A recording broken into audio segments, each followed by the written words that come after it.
راستے میں ابو نے بتایا، یار یہ اپنا بشیر تو بہت سمجھدار لڑکا نکلا۔ وہ کیسے؟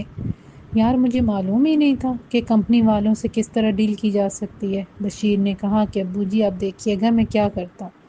پھر اس نے کیا کیا؟ میں نے دلچسپی سے پوچھا۔ اس نے ہر کمپنی سے ڈسپلے چارجز طے کیے۔ فروزن کمپنیاں جو چکن اور اسی قبیل کی چیزیں فروخت کرتی ہیں، ان سے فریج کی جگہ کا کرایہ، بجلی کا خرچہ اور سیل پروموشن کا بندہ بھی مانگ لیا۔ پھر اس کے ساتھ پتہ نہیں کیا شرائط طے کرنی۔ مجھے لگتا ہے کہ جو لاگت اسٹور کی تعمیر میں خرچ ہوئی ہے وہ 2 سال میں پوری ہو جائے گی۔ ابو کے لہجے میں بے حد طمانینت تھی۔ یہ تو بہت اچھی بات ہے۔ میں نے بھی بشیر کی تعریف کی۔ ایک نامعلوم سی کدورت دل سے نکل گئی۔ ویسے میں یہ چاہتا ہوں کہ جب تم لوگ گھوم پھر کے آ جاؤ تو اسٹور پر باقاعدہ وقت دو۔ بیٹا اپنا کام سب سے زیادہ توجہ مانگتا ہے۔ جی بالکل، میں نے جواب دیا۔ پاسپورٹ کب مل رہے ہیں تم لوگوں کے؟ ابو نے پوچھا۔ 15 دن لگ جائیں گے، میں نے بتایا۔ اچھا ہے، ابو نے اطمینان سے کہا۔ تم لوگوں کے سامنے ہی اسٹور کا افتتاح ہو جائے گا؟ اسٹور کی باتوں میں ہمیں دھیان نہیں رہا اور برفی کی دکان سے آگے نکل آئے۔ میں نے بائک موڑی۔ ابو بغیر برفی لیے گھر نہیں جاتے تھے۔ ہم دودھ اور برفی لے کر واپس گھر آ گئے۔ امی کے ساتھ ساتھ افشیں بھابھی، شبانہ اور کوثر آپی بھی جاگ رہی تھیں۔ جب سے ہماری شادیاں ہوئی تھیں ہم لوگ رات دیر تک جاگنے لگے تھے۔ رات کا کھانا بھی اکٹھا ہی ہوتا تھا۔ امی ہنس کے کہتی، افشیں کے آنے سے یہ نیند کا مارا ٹھیک ہو گیا ہے، ورنہ اسے سوائے دفتر اور سونے کے کوئی اور کام نہیں تھا۔ میری آنکھ صبح کھلی تو خلاف معمول شبانہ جاگ رہی تھی۔ خیریت، آج اتنی صبح صبح تم جاگ گئی؟ میں نے پوچھا۔ میں نے سوچا آپ کو شکایت نہ ہو، شبانہ نے کہا۔ میں کیا کروں، جو منہ میں آئے بول دیتی ہوں۔ کوئی بات نہیں، دھیرے دھیرے تبدیلی کے عادی ہو جاتے ہیں، میں نے نرمی سے کہا۔ چائے پئیں گے آپ؟ بناؤ؟ ضرور، میں نے کہا، تمہارا موڈ ہے تو ضرور بناؤ۔ اچھا کہہ کر باہر نکل گئی۔ میں بیٹھ کے سرانے سے ٹیک لگا کر بیٹھ گیا۔ پھر مجھے پیاس محسوس ہوئی تو میں کمرے سے باہر آیا۔ ٹی وی لانچ میں رکھے فریج سے پانی نکالا۔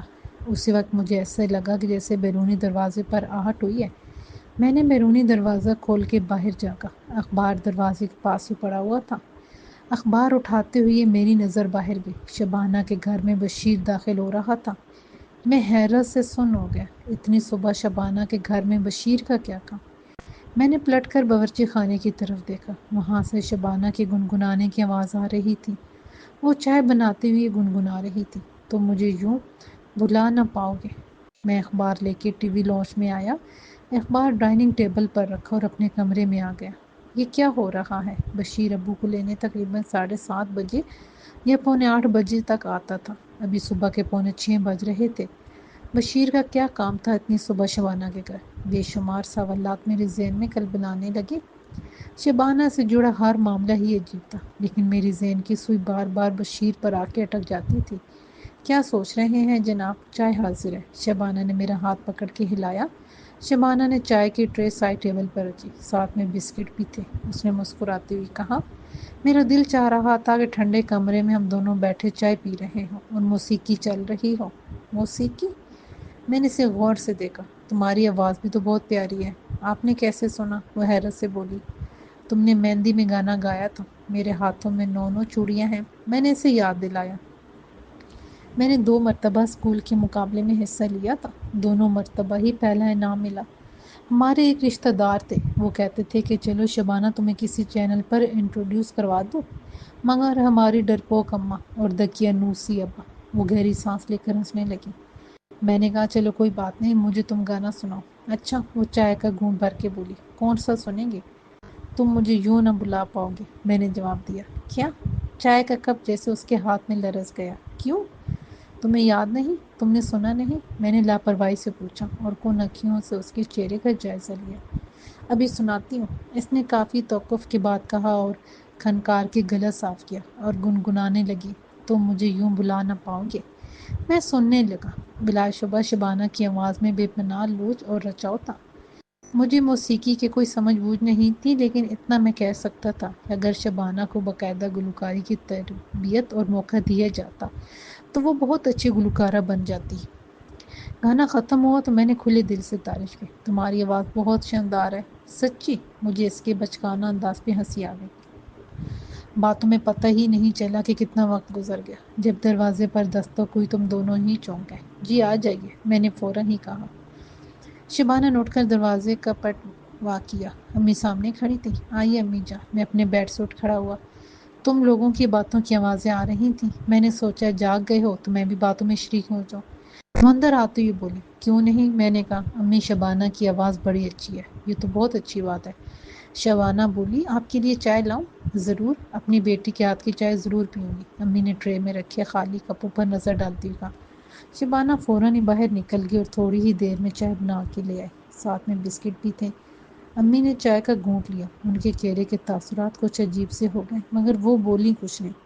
انہوں نے آہستگی سے کپ پیچ میں رکھا۔ اسی وقت باہر سے آصف بھائی کی آواز آئی، امی امی کہاں ہے؟ امی اٹھ کے تیزی سے باہر چلی گئی۔ میں نے امی کا کپ اٹھا کے گھونٹ بھرا۔ چائے انتہائی تلخ اور بد ذائقہ تھی، جیسے کسی نے باسی پتی ابال کر دودھ ملا دیا ہو۔ مجھے بے حد حیرت ہوئی۔ تھوڑی دیر پہلے جو چائے شبانہ بنا کر لائی تھی وہ بے حد خوش ذائقہ تھی۔ میری سمجھ میں نہیں آ رہا تھا کہ شبانہ کا معاملہ کیا تھا۔ اب میں اسے پوچھتا تو وہ پھر بولنے لگتی، مگر امی کے چہرے کے تاثرات نے بتا دیا تھا کہ وہ دل ہی دل میں ناراض ہے، مگر بول کچھ نہیں رہی ہے۔ دوسرا معاملہ یہ تھا کہ اتنی صبح بشیر شبانہ کے گھر میں کیا کر رہا تھا؟ یہ ٹھیک ہے کہ شادی اور ولیمے کے دوران بشیر نے دونوں گھروں کے تمام کاموں میں برابر سے حصہ لیا تھا اور خاندان کے ایک فرد کی حیثیت سے ذمہ داری نبھائی تھی، لیکن پھر بھی۔ تھوڑی دیر بعد شبانہ اندر آئی۔ کیا بات ہے؟ چپ چاپ کیوں بیٹھے ہیں؟ آج یہاں باہر ناشتہ تیار ہے، شبانہ نے کہا اور آگے بڑھ کر چائے کی پیالیاں اٹھا لیں۔ شبانہ یہ چائے؟ میں نے چائے کی طرف اشارہ کیا۔ ارے امی جی نے چائے نہیں پی، میں تو بڑے شوق سے بنا کر لائی تھی۔ خیر میں پی لوں گی، اس نے کہا اور جپاک سے کمرے سے باہر نکل گئی۔ میں بس ایک ٹھنڈی سانس لے کر رہ گیا۔ ہم لوگ ناشتہ کر رہے تھے کہ دروازے کی بیل ہوئی۔ شبانہ باورچی خانے سے نکل رہی تھی اور وہیں سے دروازہ کھولنے چلی گئی۔ چند ہی لمحوں میں بشیر اندر آ گیا۔ حسب معمول اس نے سب کو سلام کیا۔ امی نے اسے ناشتے کی دعوت دی، مگر وہ بولا ناشتہ اس نے کر لیا ہے، چائے تو پی لے، شبانہ نے کہا اور ساتھ ہی اس کی طرف کپ بڑھا دیا۔ شکریہ، بشیر نے کپ تھام لیا۔ اماں جی کیسی ہیں؟ میں نے بشیر سے پوچھا۔ ٹھیک ہے، اس نے جواب دیا، کہہ رہی تھیں کہ ہمارا گھر چھوٹا ہے، اگر آپ لوگوں کی دعوت کریں تو آئیں گے نا؟ یہ کیسی بات ہے؟ ابو نے ناگوارگی سے کہا۔ کتنی بار سمجھایا کہ اس قسم کی باتیں نہ کیا کرو، گھر اور پیسے سے انسان چھوٹا بڑا نہیں ہوتا، رویے اور انداز سے آدمی کو ناپا جاتا ہے۔ امی بھی کہہ رہی تھیں کہ کسی وقت کھانے پر آئیں، شبانہ نے کہا اور بشیر کی طرف دیکھ کر بولی، آپ بھی؟ جی ضرور، بشیر نے جواب دیا، جب بھی فرصت ملے گی حاضر ہو جاؤں گا۔ میں نے بغور دیکھا، بشیر کے چہرے پر کوئی تاثر نہیں تھا۔ ناشتہ کر کے ابو اور بشیر چلے گئے۔ میں اپنے کمرے میں آ گیا، جبکہ افشین بھابھی امی کے ساتھ اپنے کمرے میں دبئی جانے کے لیے کچھ کپڑوں پر صلاح مشورہ کر رہی تھی۔ آپ کو چپ چپ سے ہیں؟ شبانہ نے مجھ سے پوچھا۔ وہ بیڈ پر پھیلی ہوئی چادر کو طے کر رہی تھی۔ نہیں کوئی بات نہیں، میں نے جواب دیا، مجھ سے ناراض ہیں؟ اس نے چادر ایک طرف رکھی اور میرے پاس آ کر بیٹھ گئی۔ ناراضگی کی تو کوئی نہیں، میں نے جواب دیا، تو میں یہ خیال کیوں آیا؟ چپ چپ سے ہیں ورنہ آپ کچھ نہ کچھ بولتے رہتے ہیں؟ وہ ہنسی۔ کیا تمہیں میرا بولنا اچھا نہیں لگتا؟ میں نے پوچھا۔ مردوں کو خوش مزاج ہونا چاہیے، ایسے مرد دل میں گھر کر لیتے ہیں، اس نے کہا۔ اچھا، میں کیسے تمہارے دل میں گھر کر سکتا ہوں؟ کیا اب بھی مزید گنجائش ہے؟ اف، وہ غصے سے بولی، آپ تو بات کا پتنگڑ بنا لیتے ہیں، مجھے آپ اچھے لگے تھے۔ اچھے لگے تھے، میں نے اس کا جملہ دہرایا۔ کیا تمہاری محبت اتنی جلدی ماضی بن گئی؟ ابھی تو تمہارے ہاتھوں کی مہندی بھی ماند نہیں پڑی۔ میرا مطلب ہے کہ محبت، شادی، تعلقات، یہ سب جب ہو جاتے ہیں نا تو اس کے بعد کیا کریں؟ زندگی کیا یہاں تک محدود ہے؟ اس نے بڑے اطمینان سے کہا۔ یہ تم کیا کہہ رہی ہو؟ میں نے حیرت سے کہا۔ محبت کے اصول کے لیے تو تم گھر چھوڑنے جان دینے پر آمادہ تھی، شادی کا بندھن تو ساری عمر چلتا ہے، کیا تم ابھی سے بیزار ہو گئی؟ نہیں نہیں، وہ جلتی سے بولی، شاید میں اپنی بات کی وضاحت نہیں کر سکی۔ میں زندگی میں بس تبدیلیاں چاہتی ہوں، ایسی تبدیلی جس سے زندگی میں ہنگامہ ہو، دلچسپی ہو، لوگ ہماری طرف متوجہ رہیں۔ یہ حقیقی زندگی ہے، ڈرامہ نہیں۔ میں اپنے لہجے کی ناگواری نہ چھپا سکا۔ لگتا ہے کہ گھر یہ سارا وقت تمہارا خواتین کے ڈرامے دیکھنے اور ناول پڑھتے ہی گزرا ہے۔ بالکل صحیح، وہ میری بات کا تاثر سمجھے بغیر فوراً بولی۔ ٹی وی ڈرامے بھی تو ہمارے لیے ہی بنتے ہیں، وہ بھی ہماری زندگی سے مرچ مسالہ لیتے ہیں، یہاں تو بس ایک ٹی وی ہے اور وہ بھی ٹی وی لاؤنج میں پڑا ہے، ہم لوگوں کو وقت ہی نہیں ملتا ٹی وی دیکھنے کا۔ میں نے کہا تو پھر اپنے کمرے میں کیبل کنیکشن لگوا لیں۔ امی جی بوڑھی ہیں، ان کا وقت گھر کی دیکھ بھال کھانے پکانے میں گزرتا ہے یا پھر تسبیح تھامے بیٹھی رہتی ہیں۔ ہم جوان جہاں لڑکیاں اپنا وقت کیسے گزارے؟ میں اس کا منہ ہی دیکھتا رہ گیا۔ شبانہ کی حد پرواز کیا ہے؟ میں سوچنے لگا۔ وہ گنگنانے لگی، تیرے بغیر میری زندگی ادھوری ہے۔ عجب شعلہ شبنم تھی اس کی ذات۔ دن گزرتے رہے۔ دبئی کی سیر شبانہ کی باتوں اور ضدوں کی وجہ سے عجیب سی رہی۔ سب سے زیادہ پریشانی میں نے اٹھائی۔ چھوٹی چھوٹی باتوں میں ضد، غصہ کٹ جانا، مجھے اسے سنبھالنا تھا۔ آصف بھائی اور افشین بھابی کو بھی احساس نہیں ہونے دینا تھا۔ جتنے خوش آصف بھائی اور افشین بھابی تھے، اس قدر دل پر بوجھ لیے میں پلٹا تھا۔ ہم نے امی ابو کے لیے، شبانہ کے والدین اور افشین بھابی کے والدین کے لیے بھی کپڑے اور تحائف لیے تھے۔ شبانہ کہنے لگی، ذرا میرے ساتھ مال تک چلیں، سامنے ہی تو ہے۔ وہ ہماری روانگی کا دن تھا اور پیکنگ تقریباً مکمل تھی۔ اب کیا لینا ہے مجھے بتاؤ، میں لے آتا ہوں۔ نہیں، میں چلوں گی، آپ نے چلنا ہے تو چلیں ورنہ میں اکیلی چلی جاتی ہوں۔ اس نے پیر پٹکے۔ چلو، میں نے جلدی سے کہا۔ ہم سڑک پار کر کے مال میں آئے۔ شبانہ نے 2 پینٹ اور شرٹس، ایک پرفیوم خریدا۔ میں نے سوچا کہ شاید یہ شوکت یا پھر اپنے والد کے لیے خرید رہی ہے، حالانکہ ہم ان سب کے لیے پہلے ہی خرید چکے تھے، مگر میں خاموش رہا۔ وقت کم تھا، اسی لیے میں نے کسی بے سے گریز کیا۔ ہماری واپسی کے بعد سب سے پہلے ہماری دعوت افشین بھابی کی امی نے کی۔ ہم سبھی وہاں مدعو تھے۔ افشین بھابی ایک دن پہلے چلی گئی تھی۔ جب ہم لوگ پہنچے تو انہوں نے ہمارا بڑا پرتپاک خیر مقدم کیا۔ افشین بھابی کی امی نے شبانہ کو بڑے پیار سے گلے لگایا۔ باتیں ہونے لگی۔ ابو کو شام کو آنا تھا۔ ہم لوگ دوپہر میں پہنچ گئے تھے۔ اتوار کا دن ہونے کی وجہ سے سب گھر پر ہی تھے۔ افشین بھابی کے ابو نہایت دھیمے مزاج کے آدمی تھے۔ شادی کی تقریب میں تو بس رسمی سی دعا سلام رہی تھی۔ اب جو موقع ملا تو ہماری خوب باتیں ہوئی۔ پھر کوئی مسئلہ تو نہیں ہوا نا؟ انہوں نے اشارتاً پوچھا۔ نہیں، خدا کا شکر ہے کوئی بات نہیں ہے۔ اللہ جانے وہ لوگ کون تھے؟ بھائی جان نے کہا۔ شبانہ ہماری باتیں غور سے سن رہی تھی۔ اس نے مجھ سے پوچھا، یہ کس کا ذکر ہو رہا تھا؟ انکل کے کسی دوست کا مسئلہ تھا، اب حل ہو گیا ہے، میں نے اسے ٹالا۔ وہ مجھے دیکھنے لگی، یوں جیسے اسے یقین نہ آ رہا ہو۔ ابھی ہم آئے تھوڑی ہی دیر ہوئی تھی کہ افشین بھابی کی خالہ آ گئی۔ وہ معذور تھیں اور ویل چیئر استعمال کرتی تھیں۔ مجھے بہت شوق تھا دولہا میاں سے ملنے کا، انہوں نے کہا۔ شادی میں بہت زیادہ بیمار تھی، اسی لیے شریک نہ ہو سکی، مگر پتہ چلا یہاں آ رہے ہو تو ملنے چلیے۔ آصف بھائی نے اٹھ کے ان کے آگے سر جھکایا۔ انہوں نے بڑے پیار سے ہاتھ پھیرا، دعائیں دیں اور بھائی جان کو ایک گھڑی اور 5,000 روپے اسلامی دی۔ اس تکلف کی کیا ضرورت ہے؟ امی نے مسکرا کے کہا، آپ کی دعائیں بہت ہیں۔ دعائیں اپنی جگہ، لیکن داماد کی آؤ بھگت ضروری ہے، اور اگر یہ رسمیں ہم نہ کریں تو انہیں اپنے دامادوں سے ملنا جلنا کیسے آئے گا؟ خالہ جان نے خوش دلی سے کہا۔ پھر ان کی نگاہ شبانہ پر پڑی۔ وہ بولی، ارے یہ بیٹی کون ہے؟ یہ چھوٹے بیٹے کاشف کی دلہن ہے شبانہ، امی نے تعارف کروایا۔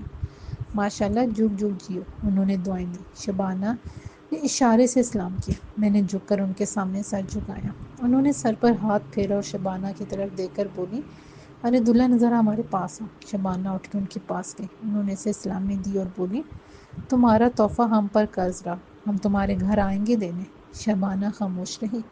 تھوڑی دیر میں کھانا لگ گیا۔ اس دوران گپ شپ چلتی رہی۔ کھانے پر خاصا اہتمام تھا۔ افشین بھابی کی دوسری بہن جو بھائی جان کی کولیگ تھی، وہ مسلسل باتیں کر رہی تھیں اور مہمانداری بھی خوب نبھا رہی تھیں۔ شام کو ابو بھی آ گئے۔ پرتکلف کھانے کے بعد ہم لوگ وہاں سے رخصت ہوئے۔ چلتے ہوئے بھابی کی امی نے آصف بھائی کے ساتھ ساتھ ہمیں بھی طائف دیے۔ واپسی پر بھائی جان نے پوچھا، کولڈ ڈرنک کے متعلق کیا خیال ہے؟ میں تو آئس کریم کھاؤں گی، کسی کے بولنے سے پہلے شبانہ نے فرمائش کر دی۔ چلو، جو جس کا جی چاہے آرڈر دے۔ بھائی جان نے گاڑی ایک آئس کریم پارلر کے سامنے روک دی۔ ابو آپ کیا لیں گے؟ میں نے ابو سے پوچھا۔ میں کچھ نہیں لوں گا، ابو نے جواب دیا۔ امی نے موسمی جوس اور شبانہ نے آئس کریم لی۔ ہم دونوں بھائیوں نے کولڈ ڈرنک لی۔ افشین بھابی نے کہا، کاشف وہ سامنے پان شاپ ہے، اگر موڈ ہو تو میٹھے پان لے لیں۔ جی ضرور، میں نے کہا۔ جوس دینے والا لڑکا جو آرڈر دیتے ہوئے ادھر ادھر ٹہل رہا تھا، اسے اشارے سے اپنے پاس بلایا اور پان لانے کو کہا۔ چند ہی منٹوں میں وہ پان بنوا لایا۔ میں نے ایک ایک پان سب کو دیا۔ شبانہ کو دیا تو اس نے میرا ہاتھ جھٹک کر بڑی بے اعتنائی سے کہا، میں نہیں کھاتی۔ میں چپ رہا، مگر مجھے اس کی حرکت اچھی نہ لگی۔ میں نے محسوس کیا کہ مجھے خوشگوار ماحول میں یکدم تناؤ کی کیفیت پیدا ہو گئی ہے۔ گھر پہنچ کر ہم سب اپنے اپنے کمروں میں آ گئے۔ میں کپڑے بدل کے اپنے بستر پر لیٹ گیا۔ کیا بات ہے، چپ کیوں ہے آپ؟ شبانہ نے پوچھا۔ کچھ نہیں، میں نے جواب دیا۔ پان لاتے اور کھلاتے وقت تو بڑا چہک رہے تھے، اس نے کہا۔ اب کیا ہو گیا؟ کیا مطلب؟ مجھے حیرت ہوئی اس کے اس طرز گفتگو پر۔ آپ اتنے بھی بھولے نہ بنے، دوسروں کے ساتھ چہکیں اور اپنوں پر برسیں، وہ تلخی سے بولی۔ میں نے تمہیں کچھ کہا ہے اور نہ ہی میں چہک رہا تھا۔ اگر بابی نے پان لانے کو کہہ دیا تو کیا برا ہوا؟ تم نے بھی تو فوراً آئس کریم کی فرمائش کر دی تھی، میں نے نرمی سے کہا۔ انہیں میں بھائی جان سمجھتی ہوں، اس لیے فرمائش کر دی، شبانہ نے عجیب سے انداز میں کہا۔ کیا مطلب ہے تمہاری اس بات کا؟ میں سیدھا ہو کے بیٹھ گیا۔ یہی کہ میں بھی آپ کے ساتھ بیٹھی تھی، مگر آپ سارا وقت اپنی بھابھی کے للو چپو میں لگے رہے، یہ بھی نہ سوچا کہ بیوی بھی پاس بیٹھی ہے، ذرا اس سے بھی باتیں کر لیں۔ میں کوئی مٹی کا مادو تھی جو ٹکر ٹکر سب کو دیکھتی رہی؟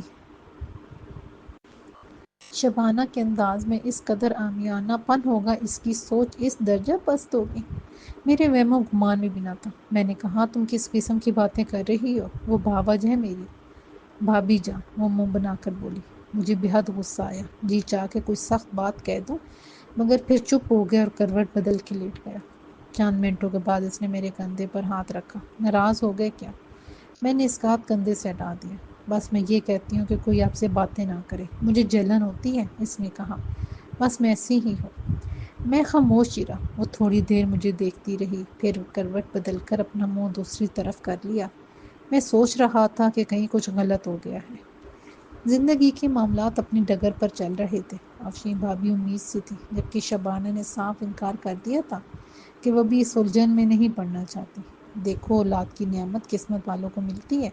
بھابھی جان کے ہاں تو خوشخبری آ گئی ہے، ہماری شادیاں ایک ساتھ ہوئی ہیں، لوگ توقع کرتے ہیں کوئی میری عمر اتنی ہے کہ مجھ سے مایوس ہو جائے۔ ذرا افشین بھابھی کی عمر دیکھیں اور میری، میں صرف 19 برس کی ہوں۔ وہ اپنی ضد پر اڑی ہوئی تھی۔ بات عمر کی نہیں ہے۔ بس بس، وہ ہاتھ اٹھا کر میری بات کاٹ کے بولی۔ افشین بھابھی کے متعلق کوئی بات نہیں سننا چاہتے آپ؟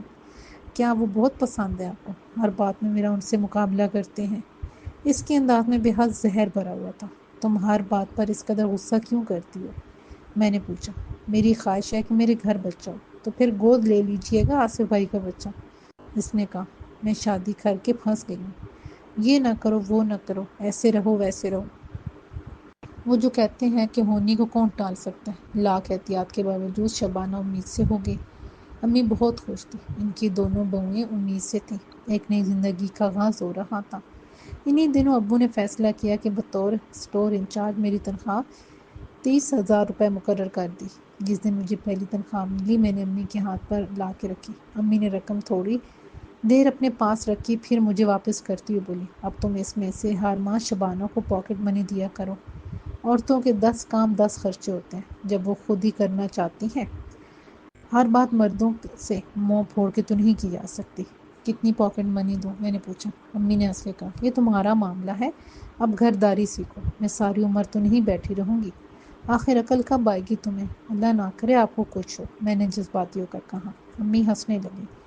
میں اپنے کمرے میں آیا، شبانہ لیٹی ہوئی تھی، میں نے 5,000 روپے اس کے ہاتھ پر رکھے۔ یہ کس لیے؟ اس نے پوچھا۔ تمہاری پاکٹ منی، میں نے کہا۔ آج کیسے خیال آ گیا؟ اس نے پوچھا۔ خیریت تو ہے؟ آج پہلی تنخواہ ملی ہے، امی کو پیسے دیے تو انہوں نے کہا کہ جا کے شبانہ کو پاکٹ منی دو۔ تنخواہ تو انہوں نے رکھ لی ہوگی، شبانہ نے کہا۔ اس کا لہجہ بہت کٹیلا تھا۔ نہیں، انہوں نے مجھے واپس کر دی۔ وہ کیوں رکھیں گی بھلا میری تنخواہ؟ میں نے جواب دیا۔ میرا موڈ خراب ہو گیا تھا۔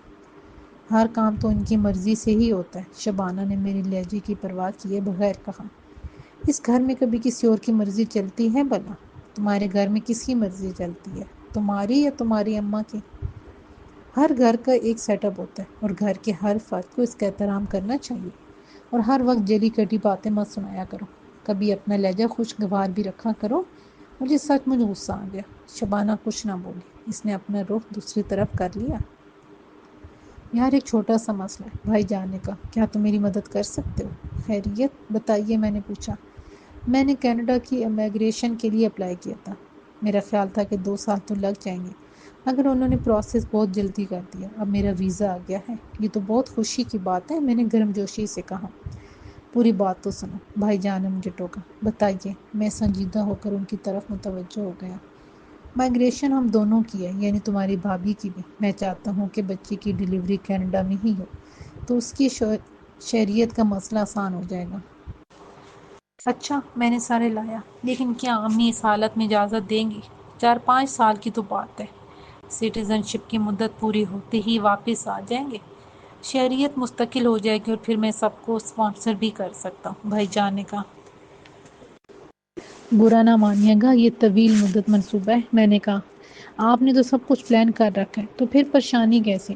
یار برا نہ مانو، بس میں اپنا مستقبل محفوظ کرنا چاہتا ہوں۔ یہاں کے حالات کبھی مستحکم رہتے ہیں کیا؟ ہڑتال، تشدد، نفرتیں، آئے روز ہنگامے۔ کروڑوں افراد اسی طرح زندگی گزار رہے ہیں۔ میں نے کہا، دو باتیں ہیں، ایک وہ ہے جن کے پاس وسائل نہیں ہیں، دوسرے وہ جن کے پاس وسائل ہیں اور مطلوبہ اسکل ہیں، ورنہ کوئی یہاں ٹھہرنا نہیں چاہتا، بھائی نے کہا۔ خیر چھوڑیے، یہ بتائیے کہ میں اس سلسلے میں آپ کی کیا مدد کر سکتا ہوں؟ میں نے بحث کو حاصل سمجھتے ہوئے پوچھا۔ ابو تو خیر مان جائیں گے، لیکن امی کو منانا مشکل ہوگا۔ تم ذرا میری سفارش کرنا، تم لاڈلے ہو، بھائی جان نے آخری جملہ مسکراتے ہوئے ادا کیا۔ اب مکھن نہ لگائیں، میں جو بڑا پن ضرور کروں گا، میں نے جواب دیا۔ میں نے دوسرے دن ناشتے کے بعد جب میں اور امی ڈائننگ ٹیبل پر تھے، موقع غنیمت جانتے ہوئے کہا، امی اگر آپ اجازت دیں تو ایک بات کہوں؟ کہو۔ امی نے مجھے غور سے دیکھا اور اپنا چشمہ اتار کے ٹیبل پر رکھا۔ اپنے متعلق یا بھائی کے متعلق؟ جی امی، میں حیران رہ گیا۔ جو بات تمہارے بھائی کو بتانے میں مشکل ہو رہی ہے وہ مجھے افشین نے بتا دی ہے، اور یہ بھی کہا کہ اگر میری اجازت نہیں ہوگی تو وہ نہیں جائے گی۔ میں حیران ہو گیا۔ پھر میں نے پوچھا، آپ کیا مناسب سمجھتی ہیں؟ مناسب؟ امی نے دھیمے سے کہا اور مسکرا دی۔ بھلا ماں اپنے بچوں کو کیسے آگے بڑھتا نہ دیکھے، جہاں رہیں خوش رہیں، آباد رہیں۔ اور اولاد تو وقت کا پنچھی ہوتی ہیں، جب بالوں پر نکلے بازو مضبوط ہوئے، نئے ٹھکانے نئے آشیانے کی تلاش میں چل دی۔ امی کا لہجہ بہت سادہ تھا۔ میں آپ کو چھوڑ کر نہیں جاؤں گا، کبھی نہیں، میں نے مضبوط لہجے میں کہا۔ امی نے میرے ہاتھ پر ہاتھ رکھا اور آہستہ سے بولی، سلامت رہو۔ بھائی جان کینیڈا چلے گئے، بچے کی آمد میں 1.5 ماہ رہ گیا تھا۔ ابو نے خاصی معقول رقم انہیں دے دی تھی۔ میری ساری تنخواہ بچ رہی تھی، میں نے تنخواہ اپنے اکاؤنٹ میں ڈالنا شروع کر دی۔ دوسرے اخراجات تو گھر ہی سے پورے ہوتے تھے۔ اسٹور کا کام اب بہت بڑھ گیا تھا، روزانہ کی سیل 2-2.5 لاکھ تک پہنچ گئی تھی۔ ایک دن میں نے بشیر سے کہا، تم بھی شادی کر لو، تمہاری اماں گھر پر اکیلی ہوتی ہیں، تنخواہ میں کہاں گزارا ہوتا ہے، جو نیا فرد لے آئیں۔ بشیر نے ہنس کر کہا، کیوں، اگر کوئی معاشی مسئلہ ہے تو بتاؤ۔ ابو تمہیں اپنے بیٹا ہی سمجھتے ہیں، بتاؤ میں بات کروں گا، میں نے اسے تسلی دی۔ نہیں، خدا کا شکر ہے، بشیر نے جواب دیا۔ اپنے متعلق کوئی بات ابو جی سے کرنی ہوگی تو میں خود کر لوں گا، مجھے وہ کون سا کسی بات سے منع کرتے ہیں یا میری سنتے نہیں۔ بشیر نے کہا، مجھے اس کا انداز اچھا نہیں لگا، مجھے یوں لگا جیسے اس نے مجھے بالکل نظر انداز کر دیا، جیسے میری کوئی حیثیت ہی نہ۔ میں خاموش رہا۔ بشیر دوسرے فلور پر چلا گیا۔ میں نے اپنی دراز میں دیکھا، وہاں کچھ بل پڑے ہوئے تھے۔ میں نے ان کے بلوں کے نیچے بینک ڈپازٹ سلپ رکھ دی۔ میں نے آج ہی اپنی تنخواہ جمع کرائی تھی۔ میں نے اسٹور میں کام کرنے والے لڑکے کو بلایا اور اس سے ایک کولڈ ڈرنک منگوا کے پینے لگا۔ شبانہ کو ماہانہ چیک اپ کے لیے جانا تھا، وہ بولی کہ میں اس کے ساتھ چلوں۔ میں نے کہا کہ میں شام کو لے چلوں گا، اسٹور سے جلدی آ جاؤں گا۔ امی نے گھر سے نکلتے ہوئے کہا، بہت دن ہو گئے ہیں، کوثر نہیں آئے، شام کو جب شبانہ کو لے کر جانا تو اسے بھی ساتھ لے آنا۔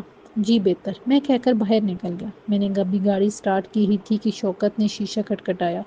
ارے تم، میں نے شیشہ نیچے کیا، کہاں چلے؟ تم کدھر رہتے ہو، مجھے ملتے ہی نہیں، شوکت نے شکوہ کیا۔ آؤ گاڑی میں بیٹھو، میں نے دروازہ کھولا۔ کیا تم بڑے آدمی بن گئے ہو، شوکت نے پوچھا۔ یہ تم سے کس نے کہا؟ شبانہ کہتی ہے کہ تم لوگ مت آیا کرو، تم ہم سے ملنا پسند نہیں کرتے، شوکت نے بتایا۔ بالکل غلط، میں نے تیزی سے کہا۔ ایسا بالکل نہیں، بھائی جان تو تمہیں معلوم ہے باہر چلے گئے ہیں، اس لیے ساری دیکھ بھال مجھے کرنا پڑتی ہے۔ پھر شبانہ تو دن میں ویسے بھی 2-4 چکر گھر کے لگا لیتی ہے۔ ہاں مگر اسٹور کی ساری ذمہ داری تو بندر کے پاس ہے، شوکت ہنسا۔ کون بندر؟ میں نے حیرت سے پوچھا۔ وہی لالچی بندر جو ہمارے گھر آتا ہے، صبح صبح 2 کپ چائے پیتا ہے، شوکت نے کہا۔ اچھا، میرے ذہن میں جمع کا ہوا، شوکت نے پہلے بھی بشیر کو لالچی بندر کہا تھا، مجھے عجیب لگا۔ میں نے پوچھا، بشیر روز آتا ہے؟ نہیں، 2-4 دن کے بعد آتا ہے، شوکت نے سادگی سے کہا۔ تم اسے بندر کیوں کہتے ہو؟ میں نے پوچھا۔ اسے دیکھ کر لگتا ہے کہ وہ مجھ سے چیز چھین لے گا۔ میں نے ٹی وی پر بندروں کی فلم دیکھی تھی جو ہاتھوں سے چیز لے کر بھاگ جاتے ہیں۔ بس بشیر کو دیکھ کر مجھے بندر کا خیال آتا ہے، لالچی بندر۔ شوکت کے انداز میں بے ساختگی تھی۔ اس کا ذہن بچکانا تھا، دماغی دورے پڑتے تھے، مگر ایسے لوگوں کی بعض حصیں بہت طاقتور ہوتی ہیں۔ شبانہ کے گھر والے اس سے اللہ لوگ کہتے تھے۔ تم اچھے ہو، شوکت نے کہا۔ اچھے رہنا۔ تم میرے ساتھ اسٹور چلو گے؟ میں نے پوچھا۔ وہاں کچھ کھانے کو ہے؟ شوکت نے پوچھا۔ مجھے بڑی جلدی بھوک لگ جاتی ہے۔ ہاں بہت کچھ، میں نے جواب دیا۔ تو پھر چلو۔ شوکت خوش ہو گیا۔ شوکت شیشے سے باہر دیکھتا رہا۔ تھوڑی دیر میں اسٹور آ گیا۔ میں نے گاڑی پارک کی اور شوکت کے ساتھ اسٹور میں داخل ہو گیا۔ سامنے ہی زبیر کھڑے تھے جو اسٹور کا حساب کتاب دیکھتے تھے۔ کیا حال ہے میاں؟ انہوں نے مسکرا کے پوچھا۔ پھر شوکت کی طرف دیکھا۔ میں نے انہیں سلام کیا اور کہا، ابو کہاں ہیں؟ وہ آفس میں۔ انہوں نے دوسرے فلور کی طرف اشارہ کیا جہاں ایک دفتر بنا ہوا تھا۔ ابو اسی میں بیٹھے تھے۔ آج آپ نیچے نظر آ رہے ہیں؟ میں نے پوچھا۔ بیٹھے بیٹھے ٹانگیں اکڑ گئی تھیں، سوچا ذرا سی چہل قدمی کر لوں۔ انہوں نے مسکرا کے کہا، یہ سب بڑھاپے کی سوغاتیں ہیں۔ یہ یہاں کیا کرتا ہے؟ شوکت نے مجھے بازو سے پکڑ کے متوجہ کیا۔ یہ زبیر صاحب ہے، بہت اچھے آدمی ہیں، میں نے کہا۔ میں شوکت کو لے کر اپنے مخصوص کاؤنٹر پر جا بیٹھا۔ شوکت کو چپس کا پیکٹ دیا جسے کھول کر وہ مزے سے کھانے لگا۔ اسی وقت تیز قدموں سے چلتا ہوا بشیر اندر داخل ہوا۔ اس کی نظر جیسے ہی شوکت پر پڑی وہ اسی طرف آ گیا۔ تم یہاں کیسے؟ اس نے پوچھا۔ اس کا لہجہ سخت تھا۔ تم سے مطلب؟ شوکت نے کہا۔ تم کیسے آئے؟ بشیر نے پوچھا۔ میرے ساتھ آیا ہے؟ میں نے درمیان میں مداخلت کی۔ تمہیں کوئی اعتراض ہے؟ مجھے کیوں اعتراض ہونے لگا؟ ویسے بھی یہ بدتمیز ہے، بشیر بولا۔ تمہیں کیسے پتہ چلا کہ یہ بدتمیز ہے؟ میں نے پوچھا۔ ارے بھائی اس کا انداز دیکھو، بشیر نے کہا۔ اے لالچی بندر، مجھ سے پنگا نہ لے۔ شوکت کا طرز گفتگو بڑا عجیب تھا۔ یہ اچھا، اسے بھگا دو۔ میں کیوں بھاگوں؟ تمہیں نہ بھگا دوں؟ بشیر غصے سے جوز بوز ہوتے ہوئے بولا۔ اے چل، کیا اسٹور تیرے باپ کا ہے؟ شوکت نے کہا۔ اس کے انداز میں تمسخر تھا۔ بشیر کا بس نہیں چلتا تھا کہ اسے کوٹ دیتا۔ میں نے کہا، تم کیوں اس سے لڑتے ہو؟ تمہیں پتہ نہیں اس کی طبیعت ٹھیک نہیں۔ بشیر اسے گھورتا ہوا آگے بڑھ گیا۔ شوکت ہنسنے لگا۔ صبح ناشتے کے بعد ابو اسٹور جانے کے لیے تیار ہوئے تو انہوں نے کہا، تمہیں آج سے اسٹور آنے کی ضرورت نہیں۔ جی؟ میں حیرت سے انہیں دیکھتے رہ گیا۔ اب ایسی کیا بات ہو گئی؟ امی بھی اس بات پر ششدر رہ گئی۔ آج تک ابو نے مجھے کبھی اسٹور آنے سے منع نہیں کیا تھا۔ کچھ نہیں، جو پردہ ہے اسے پردے میں ہی رہنے دو، ابو نے کہا۔ ابو ایسی کیا بات ہے، آپ بتائیے تو صحیح۔ میں نے احتجاج کیا۔ ساری زندگی میں نے دیانتداری سے کمایا۔ میں بددیانتی کرتا ہوں اور نہ ہی دوسروں سے توقع رکھتا ہوں کہ وہ بددیانتی سے میرے ساتھ کام کریں۔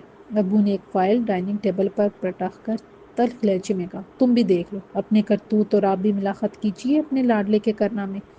امی حیرت سے کبھی ابو اور کبھی مجھے دیکھ رہی تھی۔ اسی وقت بیرونی